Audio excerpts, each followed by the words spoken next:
Hello and welcome to the Service-Based Business Society podcast. I'm your host, Tiffany-Ann. I left the corporate world to build my own businesses, and along the way, I've learned that scaling isn't all highlight reels. It's messy, it's hard, and it's totally worth it. As a mom of three, the author of The Data-Driven Method, and a serial entrepreneur, I know firsthand what it takes to build something bigger than yourself. This show is where we get real about entrepreneurship. The good, the bad, the beautiful, and yes, even the ugly. Each week, I'll pull back the curtain to share stories, lessons, and strategies that help ambitious entrepreneurs scale their success. So let's get started. Welcome back to another episode. Today, we're diving into a conversation that challenges the way we think about success, self-sabotage, and the hidden forces that hold us back. Our guest, Kam Knight, is an author, coach, and trainer who has spent over 15 years studying the mind and human behavior.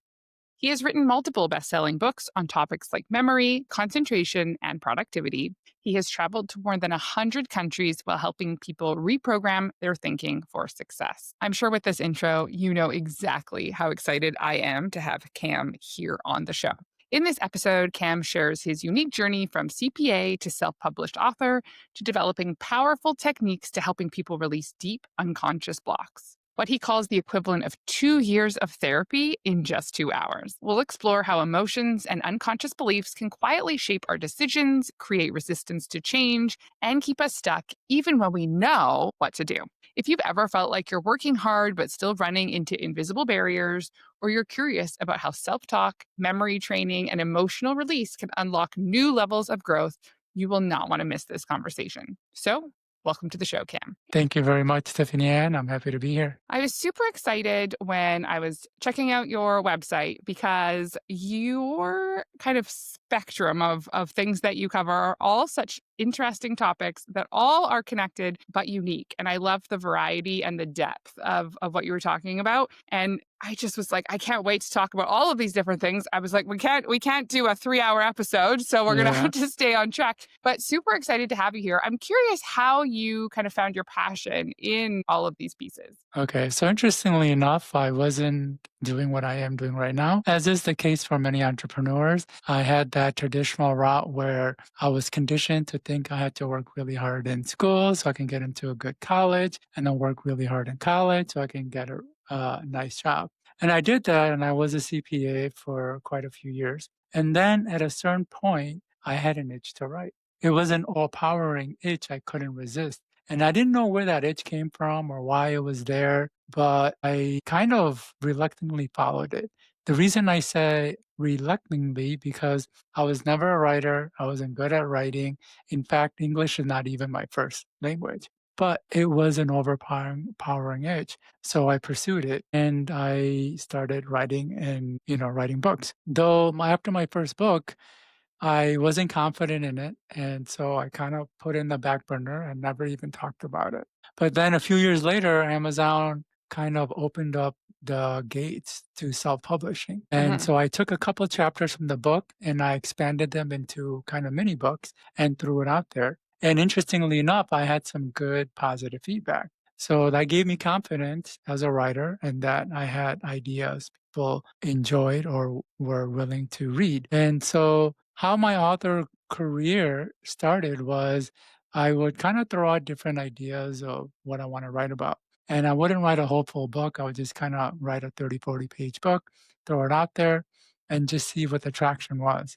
People liked it, then I would expand it. And my books grew as I grew. In fact, that memory book that you see right there, it actually started off as a much smaller book, different topic and a different title. And then as I was learning more about the mind and what's going on internally and how we work, it grew to what it is now. And then, I did really well because I was a first mover. Because at the time, there weren't a lot of people self-publishing or publishing on the Kindle platform. So if you wanted a book on my topic, mine was the only option. And so I did really well without having to market, having funnels, email lists, really none of it. It's just understanding the algorithm and setting up books in a way where my books would show up higher in the search results. And then over the years, things started to get a lot more, let's use the word crowded. And it was difficult to be seen. And I decided it was time to pivot. And because I'd been writing so much, I developed a concept called internal resistance. More or less, it answers the question, why is it I want to do something, I know what to do, and I have the motivation to do it, but for one reason or another, I can't do it. And the online course space was starting to get big. There was a lot of influencers talking about doing online courses because you could charge a lot more. With a Hmm. book, it's like you can make a few dollars, and so you got to sell a lot of them.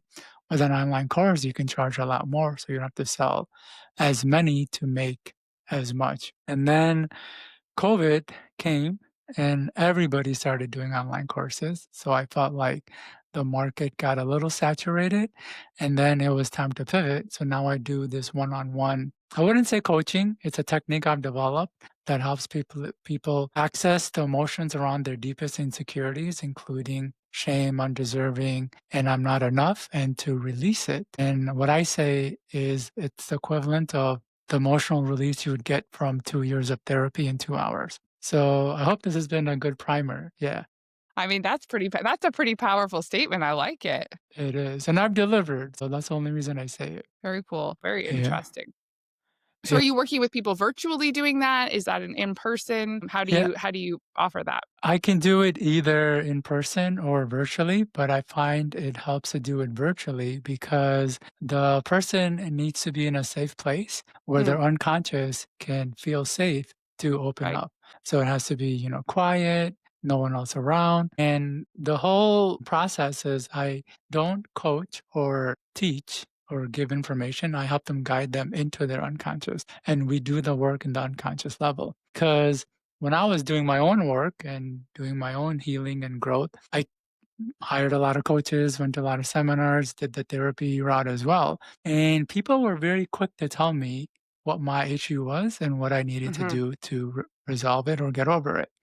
And I would listen to them, but I wouldn't get the result that I was either promised or I was hoping. So I realized if my issues are in my brain, why not go there and get the answers directly? And that's why I developed this process because it works on the specific things that are going on for that person that have accumulated over their lifetime. And the other aspect of it is the human brain is extremely complex. In fact, some say it's the pinnacle of complexity in the known universe, more complex as planets, stars, and even airplanes. And so there's no one person that can know all the facets of the issues that the brain creates or the psyche. And so it really helps to go into the unconscious and see what the underlying triggers the person has or the struggles they're facing and deal with it directly. Now, there is a challenge to this because there isn't a direct line of communication between the conscious and unconscious. Much of the unconscious is hidden from us, which is why it's called the unconscious. So we don't necessarily see how our unconscious activity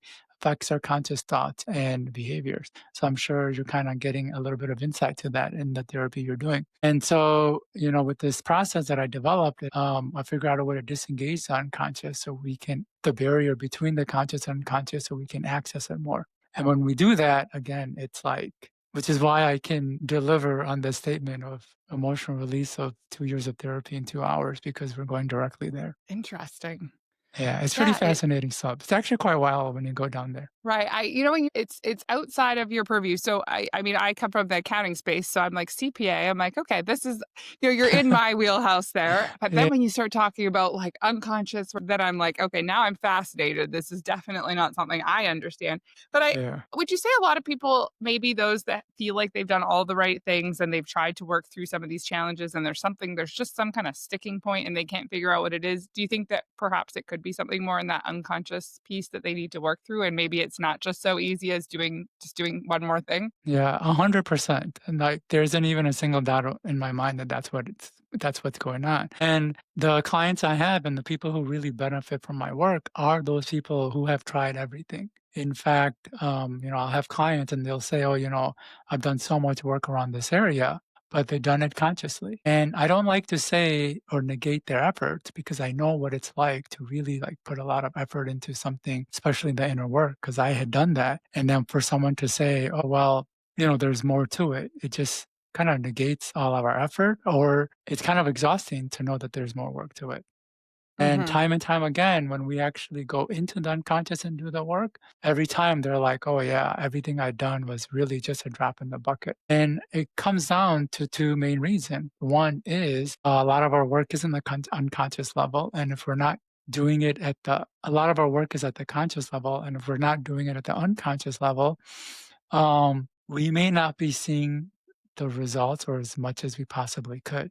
And the second reason is no one's really talking about emotions. I think a lot of our challenges and our issues come down to emotions. So what I tell people is that our issues to people's situation or events isn't to the person's situation or event, but our emotional response to them. And if we can release emotions around it, then a lot of these issues stop becoming issues. In fact, it's actually quite magical when we've just released the emotions, how a person can move forward as if the issue didn't even exist. And there is some like emotional intelligence, and it's being talked about a little bit more, but it's more how to manage the emotions and to understand it and not so much release it. And I think that's why a lot of people who have done a lot of work and still feeling unstuck are feeling that way, is because likely they didn't go as inward as the problem resides, and they're not so much working on the emotional level. So, yeah, So now, obviously, there's some confidentiality, and I would never ask you to yeah, break anything like that. But can you give some examples of kind of situations or things where that might apply, where someone's thinking like, does this apply to me? Like, is he talk? I have this thing. Maybe this yeah, is what I'm looking for, but it's is somewhat intangible to kind of think, does this apply to me? yeah, yeah, exactly. Because as I'm talking, I know what my words mean. Hmm. And someone who hasn't really heard me, it can seem a little vague or whatever. And I'll use one example, and I'll work with people on this example quite a bit where it won't really tread into confidentiality. But a lot of people struggle with money blocks. And there's a lot of coaching and talk around money blocks. But when I help people go into their unconscious about the root of their money blocks, they get to see like all the events that happened in their life that triggered it. For example, it could be an overbearing father who yelled at them for spending money. And then there's a connection that's made that, spending money is bad or money doesn't come easily. And then they'll have another experience where, they wanted something and they couldn't get it. And the reason was money doesn't grow on trees or something to that effect. And so there's another connection that's made. And then they'll have other experiences that they didn't even know or even remember. And they didn't realize that the unconscious is making these connections. So now they're at this point where they have this core inner belief that says money is scarce, it's hard to come by, and it's difficult to achieve. And even though they are doing all the right things, a lot of our entrepreneurs, we're putting in a lot of time and effort in what we're doing, so we can make a comfortable income. But this belief that's running underneath that they don't even know that exists is making things more difficult and challenging than it needs to be. And what I help people understand is that our beliefs are not statements in our head. They're actually an emotional response. And all of our desires filter through that response. So when we, let's say, have a desire to become an entrepreneur or to go out and make money, it filters through our beliefs, and the emotional charge is saying, hey, money's hard, it's going to be difficult. It actually makes it difficult. And so what we do is to work on reducing that emotional charge and sometimes even eliminating it. So when that desire does filter through what's going on internally, it doesn't get blocked or come up against this hurdle, if that makes sense. Hmm. Fascinating. Yeah. I did a bunch of work with Dan Locke. I don't know if you're familiar with him. He does a lot of sales coaching. Okay. And I did a 3-day kind of mastermind intensive with him several years ago now. And he was talking about money and people's attitude towards money and kind of this Yeah. thought. And it was very interesting because I think it really comes down to a lot of times, whatever your thought process is towards something is what you think everyone else's is, especially if it's not something Yes. controversial. Like we all know that everyone has different views of the government, for instance. But when it comes to other things, whether that's good or bad, you kind of just think, oh, well, of course it's good. Or of course it's bad. Like no one else would think anything different. And Yeah. I was in this kind of workshop and we were talking about money and kind of the attitudes towards money. And he had some great ways of asking, so you see this person who's doing, and it was, he's driving this sports car. He's young. He was what do you think about this person? And people were, putting their hands up, oh, this and that, and daddy's money, and it must be this and it must be that, and he said, so all of this was very nice. Does anyone think that maybe this guy just worked really hard and like bought this nice car I because like know. he's and no one who stuck their hand up. And I always think like maybe someone who didn't stick their hand up was thinking that, but for the most part it was like this very negative connotation. And Yeah. he's like you have to stop. And he had this whole kind of piece about, like being willing to, if you're not willing to spend your money, how on earth would you expect someone to spend their money? And like it was a whole kind of, and it was very interesting because I never really thought about money from that way. Yeah. And but it Yeah. comes back to that comment where you're saying, sometimes you went into therapy and they were telling you what your problem was in that case, and instead Yeah. of kind of guiding to you finding what the problem is, because in this case, in those examples, it's, that's kind of them saying, hey, this is the structure, this is the idea, and this is what is correct. I think Yeah. it's a very different approach when you're saying, hey, we're going to help guide you to really where you need to Exactly. be, versus just Yeah. saying like this is the way I think it should be, and giving that Yeah. kind of prescribed structure. Yeah, exactly. And that's why I like this, what I do so much, and why Mhm, I feel is so effective is because we're dealing directly with that person's blocks and the person's thinking and beliefs. And mhm, again, because there's that barrier between our conscious and unconscious mind, we don't actually get to see what those things are. We just kind of see the results of how we show up. mm, And when we can put that barrier to the side and start going inward, we'll actually start seeing the thought processes that went on, the changes and challenges we experience in our life that were making these connections that we weren't even aware of, and how it's kind of come to this. The person gets to see it like themselves, which is kind of wild. But another challenge is that realizations don't necessarily create change. So we can come to these really big, profound realizations. It's like, oh, now I see why I do this, or now I see where this is coming from. But seeing that doesn't necessarily change anything. So we still have to work on reducing or releasing the emotional response to it so it's not affecting our lives. I'm sure you have experienced this, doing events and seminars or masterminds where you learn some amazing information. But then mhm. when you go out, you don't really apply it. And the longer we don't apply it, the more we forget it. And then it's as if we never even learned it at all. And that was one of the challenges I had as an author or mentor is I couldn't sit with the fact that like someone bought my book, read my content, or, paid for my coaching, and I couldn't get them the result. And I wanted something that could help do that. And again, I realized it all comes down to the emotions. There's a lot of charges to our blocks. And if we can release those charges, then our desires don't filter through them or as strongly, and it's much easier to move forward. Though I gave one example which is related to money, but it works on like a lot of different other levels. I don't want to use the word like trauma and things of that nature because I'm not a therapist, but a lot of times we have events from our past that are very, let's just say, triggering and have a strong emotional charge that we're not Mhm. even aware of. Again, it's in the unconscious level.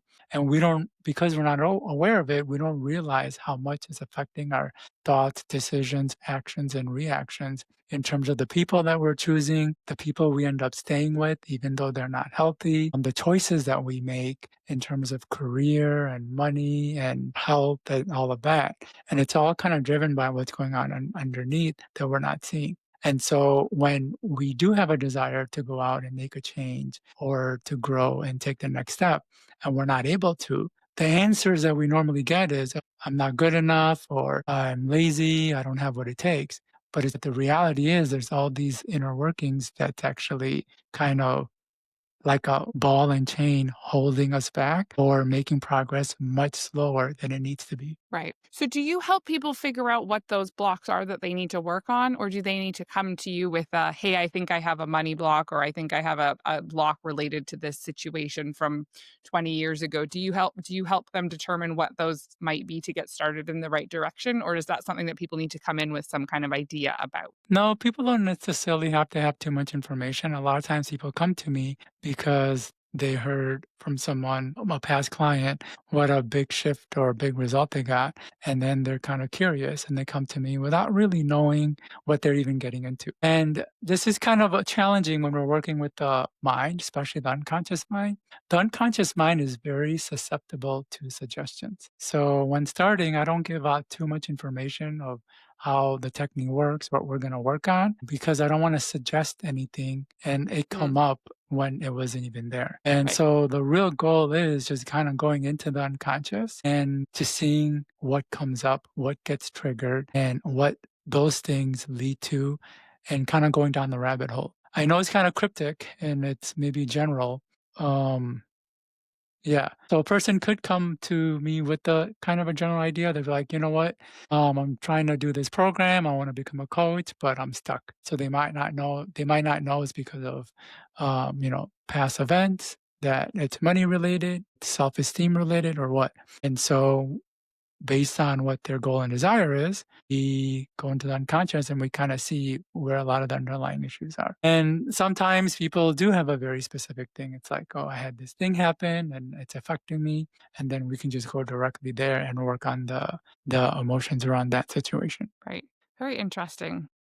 Yeah. It's pretty wild because It go ahead. No, no, it does sound wild, and I love that you say that it because some of these things you think, "Oh, like, we would need to be in person," and I love that you're saying it's actually fantastic to be virtual because that Yeah. just really allows such a bigger pool of people for you to assist with this because, Exactly. obviously, there's people could travel to you or you travel to people, but it's wonderful that such something so impactful can happen virtually. That's amazing. Yeah, and there is a time and place to be in person. I prefer to do more things than not in person. Like if I'm going to do an event or seminar, I Uh-huh. don't want it to be online. Or if I'm going to do certain type of work or training, I would like it to be in person because I feel like there's something that happens in an in-person setting that a person that we just don't pick up online. And I feel I'm more committed when I am in person and I Right.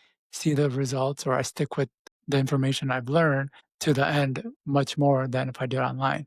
But with this thing, it's all about the unconscious feeling safe to open up. And the more quiet the space they're in, and the more they're on their own, so they can open up about some of the things that they may not share to more freely, they can. And it's all about the unconscious opening up, and that's how we actually access the information and the insights that is being held over there. Very interesting. So, question in a slightly different vein. So, you went to school. You were doing, to get your CPA. Obviously, I mean, I know firsthand that that's not an easy or short journey. So, you were Yeah, pretty committed in as I like to say, pretty committed to one path, and then obviously made a pretty significant change. shift. Yeah, And so I think that really resonates with a lot of business owners, either people who have maybe started working for someone, found a passion in something, and then want to start their own business in that, or have gone to school for something and then determined that they actually want to do something entirely different. yeah, And so you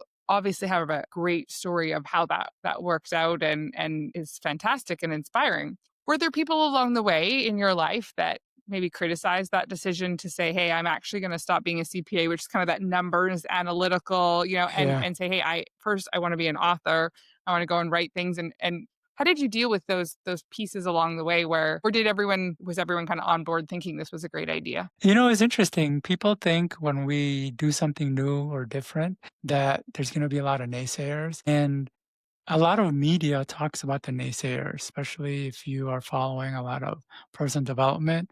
They're like the naysayers. I don't think there's as many naysayers as our mind makes us believe. Our mind has a very interesting way of making us think people are thinking a certain way or thinking about us a certain way. And more importantly, that they will think about our decisions a certain way. And it seems so real. We're convinced that, well, yeah, this is how they're going to respond to it. And so they're not actually responding to how people are thinking about us. We're responding to how we think people are going to think about us or how respond to us. Um, Interesting. and yeah. And when I did kind of throw out the idea that I wanted to be an author, people were a lot more encouraging and they were much more amazed that I was willing to make such a step. And this was, back 20 years ago when being an author wasn't as common. It was actually a big, big step. And I didn't get too much discouragement. And I don't think there is as much discouragement as we think. And sure, there's going to be naysayers. And how I deal with naysayers as well as how I teach people is you got to cut them out. Like if you have naysayers, it's going to affect you. Our brain is very, as I mentioned, very susceptible to Mhm. suggestions as well as the thoughts and suggestions of other people. And one of the reasons I've had so much success is because I'm very good at allowing people who are going to be supportive in my journey and really cutting off and creating a wall in people who aren't going to be supportive in my journey. Or even though they may be supportive, their own habits and life choices aren't going to be conducive in going in the direction that I want. Uh, it's been uh, it's been a quality of mine for a long time. In fact, one of my sisters is like, "Yeah, Cam was ghosting people before ghosting was even a thing." And it's true, like, before, like, That's amazing. the term ghosting came around, over the last few years or even 5 to 10 Mhm. years, like, way before that, I was just ghosting people.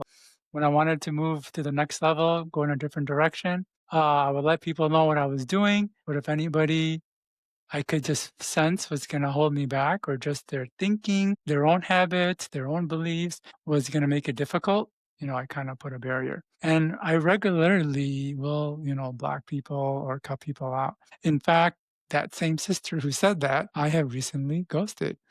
Um, yeah, because She had a look into the future. She had a prediction there. yeah, and I don't say this proudly, like it wasn't an easy decision, but I have spent a lot of time in helping her, and the amount of effort it takes me to keep her from not messing her life has been so much that at a certain point, I'm just like, you know, it's not gonna go any further. And I gave her enough warnings, and now I can't get her communication. She's been blocked. And it may sound harsh, but I think when a person is really committed to their path or the direction they want to go, these are some of the decisions we may need to make. And for me, it's been such a, what's the word? I don't want to use the word release, but it's freed a lot of my mental energy because I I was gonna say didn't realize freeing, maybe. yeah. Yeah. Yeah, because I didn't realize how much a part of my brain was thinking about, "What if my sister does this? And then I need to help her here, and then, make sure she understand that so she doesn't mess up here," and things like that. Like, my brain was, like, constantly thinking, and she was a very reactive person, so it's not like she was open to my suggestions. A lot of times, she would, like, explode, and so a part of me was, like, on guard, like, "Okay, how do I say this without her exploding?" And then once I cut her off, it was like, I don't have to think about that. There's a part of my Mhm. brain that is not worried, and it's free to think about more important things like what I'm doing and the clients I'm helping. In fact, it's like, why am I putting in so much effort on a person who isn't really even committed when I have paying clients who are willing to take that information and are committed to it? So that was a decision that I had to make. And I've done it in the past. There's a moment where my dad was very unhealthy for me. So I had to put a wall there. At some point, my mom was even and it doesn't mean you have to do it forever. Sometimes when you do put a wall up, people realize, oh, okay, like this is what this person really wants and needs, and I'll be willing to change. Or you can get to the next level and you can handle how that person is, so you can bring the walls down. And it doesn't Mhm. have to be with family. I've done it with friends, I've done it with coworkers, I've done it with colleagues I meet at networking events. In fact, recently there's been I won't get too into details on the person, but there's a person who I would see at networking events quite a bit, like different parts of the country. The person happened to be there. And as much as I tried to help this person see through their blocks and the challenges they were creating for themselves, they weren't open to it. And I've moved on, let's say. And it's freeing because now what's really interesting is I don't know how the brain or the universe works. When you actually start closing doors, new people just fill in. Mhm. Like closing a door seems like a tough thing, especially if it's someone like that you're close to. But once you do, like it opens the space for new people to come in and you find healthier people can just come in. It just fills up on its own. Mhm. And so I wanted to say that. So when I do close these doors, it's hard because I think, oh, I'm losing a good person or I'm losing a relationship that I put a lot of time in.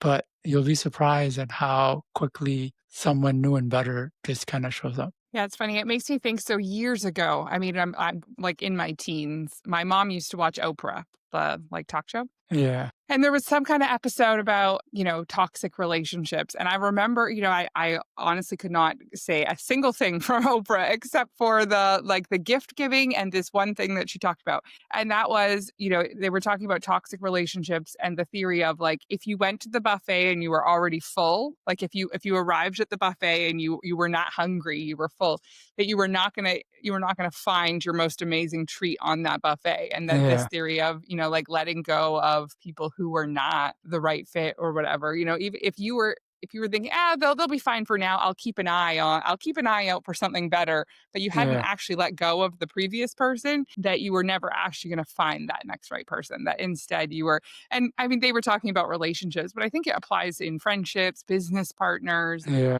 any of these pieces where if you're kind of like, it's not great, but like, oh, it's fine. I'll make it work. And, it's not that perhaps that next kind of amazing piece just doesn't have any room to come in. yeah. No, I don't know what it is and how the universe works or how the mind works in that way, but it does really help to let go and commit to letting go. Hmm. And and then the space opens up for new opportunities and new people. Not only does that space open up, but it gets filled and sometimes on its own. Right. And not to say that it will 100% of the time, but it also helps to put in and take proactive action to fill that space. So, at least in a business setting, if one colleague or partner wasn't working out, I could say, all right, it's time to move on. And then all of a sudden, I might get an email from someone I hadn't talked to in a while, or I might get somebody reach out to me in social media for an opportunity. But if not, then I just take proactive action. I would just go out to a networking event or reach out to people on my own. But as you were saying, and as Oprah was alluding to, it really does help to make that commitment first, because oftentimes the way the brain is wired, because we are pack animals, the brain likes to be around people. In fact, what I help people understand is to the brain, abuse is more painful than loneliness. This is really important. Even physical abuse is more painful than loneliness. So the brain will almost always stay in abusive relationships, whether it's mentally, emotionally, or even physically, over having that person leave or leaving that person. And so if we're trying to wait for someone new to arrive before we leave that person, it's not really going to happen. The brain's just going to focus on keeping what's already there. And so we really need to make the decision first, oftentimes, before we take the next step. And obviously, there are exceptions to the rule. Like a business person or client is very integral to your income. You do want to put some effort in making sure that you have some safety net. But more often than not, it really helps to move on first and open up the space and fill that space in later. Yeah, it's always tough when you, especially making decisions, but needing to be safe as well from a financial standpoint. You bring that to the Yeah, business world, and maybe you're like, hey, this client is not the one I should be working with. Maybe yeah, it's like they're not the best fit, but you're like, hey, but they're paying my team, and if I yeah, and so it really adds that kind of extra piece. But I think then it comes back to knowing what the right thing is, and then laying out a good plan on how to get there. If that's, hey, we're going to need to replace that income, get started yeah, on that so that you can be, not just kind of sit and say, well, it's not great, but I can't really afford to do anything different. So I think I'll yeah, just hold here. There's definitely that piece. Okay, yeah. so now if people are thinking, hey, this sounds super powerful, this sounds like something they want to explore, what's the next step for them to take? They can go to my website at kamknight.com, KAMKNIGHT.com. So I've got all my books there.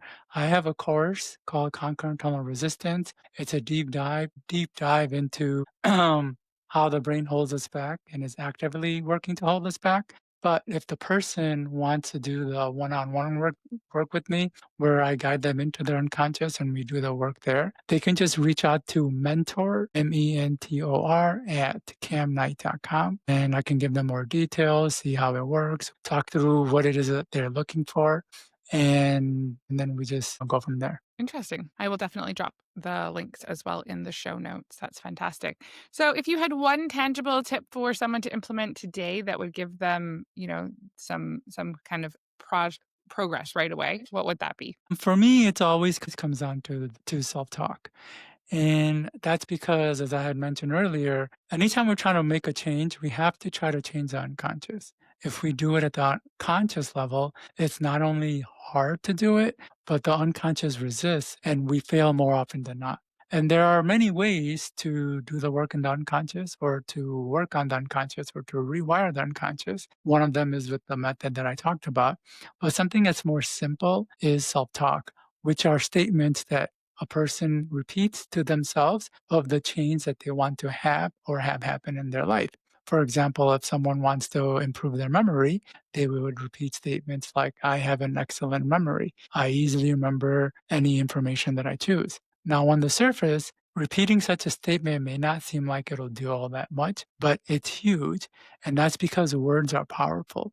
They have a big influence on our unconscious as well as what's going on for us internally. In fact, I would go as far as to say a lot of people's blocks and challenges came from words. They came from parents saying that we're not good enough, teachers saying that our work isn't good, a boss is saying that we don't work hard. And they're just words, but the unconscious, like I said, is very susceptible to suggestions and it seeps in and it actually creates those challenges in our lives. So if words have the power to bring us down, they naturally have the power to bring us up. Unfortunately, the way the brain works is it focuses or puts more weight on the negative than the positive. So it takes more positive to neutralize and counteract the negative. But that's okay because with self talk, you're just constantly repeating the positive statements. And in my journey of writing over a dozen books and traveling to over 100 countries, I have narrowed down a couple of self talk statements that really resonate with people, that really helps them break through a lot of the unconscious challenges that they're experiencing. Do you think your audience would be open to hearing that? I definitely do. Yeah. I mean, So the I first, I for sure am. yeah. So the first statement is, I'm a do it now person. I easily do things now. I easily accomplish my goals right away. And the second statement is, I'm a I'm deserving. I deserve, have permission, and I'm having good things. And I'll just break down the psychology really quickly of these two statements. So the first part, the first phrase of the first statement is, I'm a do it now person. This creates an identity and self-image that we're a person that does things now. So anytime we have a desire, it filters through our beliefs. And if our beliefs say I'm a do it now person, it's gonna open the gates more easily. The second part of the statement is, I easily do things now. And that's because it's easy to do things, but it can be like straining and difficult and all of that. So this part of the statement helps the brain to make things easier to do. And the last part, I easily accomplish my goals right away. It focuses on a goal because it's easy to do a lot of things, but not get anywhere or go in a single direction. And so the last part of this statement helps us focus on a goal. And even though we may not have a goal in mind, we'll start to come up with one as long as we repeat it. The second statement, I deserve, have permission, and I'm having good things. One of the things I realize when I take people into their unconscious, there are like a few issues that come up all the time for almost everybody. And one of them is undeserving. A lot of times they feel blocked or can't take the next step or move forward is because there's this deep underlying undeserving that they have. And that feeling keeps them from moving forward or it makes them work much harder than they need to. So by saying I deserve, we try to counteract that. The second part of the second statement is I have permission. So what I also realized is since we were young, we were constantly told what to do, what not to do, how to do it, when to do it. So the brain, it conditioned the brain to receive permission to do things. And it's wild, but when I do coaching, go to seminars and events, most people are paying all this money essentially to have someone give them permission to do stuff. And so we can give permission to ourselves by saying, I have permission. And the last part, it's the forward movement in it. I'm having good things. So once we feel deserving and permission, then we're telling the conscious to start bringing good things into our life.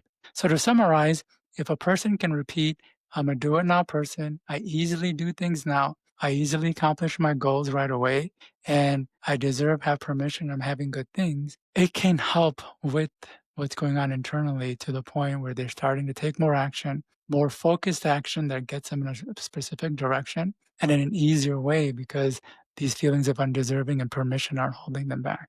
Now, there is a caveat to self-talk because a lot of times I say these statements, people think it's about putting the statements in their mirror or writing it down. I didn't use the word affirmation. I deliberately use the word self-talk because it's really important to talk it out.